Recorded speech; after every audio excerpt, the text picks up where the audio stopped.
7.7 মাত্রার এক শক্তিশালী ভূমিকম্পে কেঁপে উঠেছে প্রতিবেশী দেশ মিয়ানমার। এই ভূমিকম্পন এতটাই শক্তিশালী ছিল যে বাংলাদেশের ঢাকা ও চট্টগ্রাম সহ বিভিন্ন এলাকায় এটি অনুভূত হয়েছে। প্রতিবেশী রাষ্ট্রে এত বড় ধরনের ভূমিকম্প হলেও এই যাত্রায় বেঁচে গেছে বাংলাদেশ। দেশের কোথাও কোনো ক্ষয়ক্ষতির তথ্য পাওয়া যায়নি। কিন্তু মিয়ানমারের আরেক প্রতিবেশী থাইল্যান্ডের ভাগ্য তেমন সহায় ছিল না। মিয়ানমার থেকে 900 কিলোমিটার দূরে হলেও থাইল্যান্ডের ব্যাংককে ব্যাপক ক্ষয়ক্ষতি হয়েছে। সেখানে প্রাণ হারিয়েছে অন্তত 144 জন। এই সংখ্যা আরও বাড়তে পারে বলে আশঙ্কা করা হচ্ছে। প্রশ্ন উঠছে, এই মাত্রার ভূমিকম্প যদি ঢাকায় বা তার কাছাকাছি কোথাও আঘাত হানে তাহলে কি ঘটবে? বিশেষজ্ঞরা বলছেন, ইন্ডিয়ান, ইউরেশীয় এবং বার্মিজ এই তিনটি টেকটনিক প্লেটের সন্ধিক্ষণে অবস্থান করা বাংলাদেশ পৃথিবীর অন্যতম ভূমিকম্প প্রবণ অঞ্চল। ইন্ডিয়ান টেকটনিক প্লেট ক্রমাগত উত্তর দিকে সরতে থাকায় মধুপুর ও ডাউকি ফল্টে চাপ সৃষ্টি হচ্ছে। ফলে বাংলাদেশে 7 মাত্রা বা এর চেয়ে শক্তিশালী ভূমিকম্পের সম্ভাবনা আরও বাড়ছে।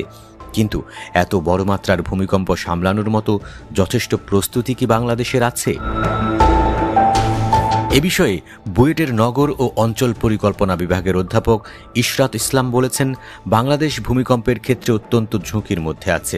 বিষয়টি নিয়ে বিচ্ছিন্ন কিছু কাজ হচ্ছে ঠিকই, কিন্তু ভূমিকম্প সহ্য করবে এমন ভবন নির্মাণে তদারকির কিছুই হচ্ছে না। এছাড়া ভূমিকম্প ঘটে গেলে এর পরের ধাপে করণীয় কি সে বিষয়েও আমাদের কমিউনিটি সচেতন না। আমাদের ওপেন স্পেসের এত সংকট যে ভূমিকম্প হলে আশ্রয় এবং উদ্ধারের বিষয়টিতেই বাংলাদেশকে সবচেয়ে বেশি ভোগাবে বলেও উদ্বেগ জানান তিনি। সম্প্রতি রাজুকের এক গবেষণায় বলা হয়েছে, টাঙ্গাইলের মধুপুর ফল্টে 6.9 মাত্রার ভূমিকম্প হলে ঢাকার 40.28 থেকে 65.83% ভবন ধসে পড়তে পারে।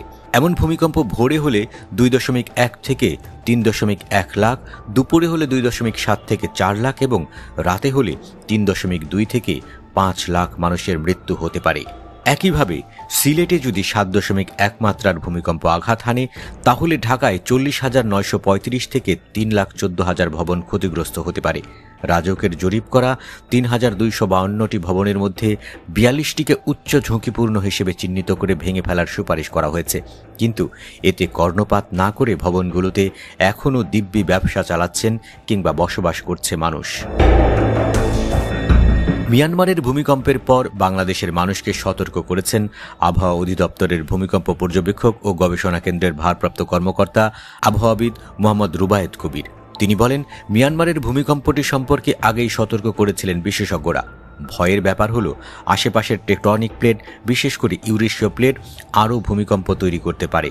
ফলে ভবিষ্যতে বাংলাদেশেও বড় ধরনের ভূমিকম্প হতে পারে বলেও সতর্ক করেন তিনি। বিশেষজ্ঞরা বলছেন, ঢাকার মধ্যে সবচেয়ে বেশি ঝুঁকিতে আছে পুরান ঢাকার মতো এলাকা। বাংলাদেশের কোথাও অতিমাত্রার ভূমিকম্প হলে সেখানে ভয়াবহ পরিস্থিতির সৃষ্টি হতে পারে বলেও সতর্ক করেছেন তারা।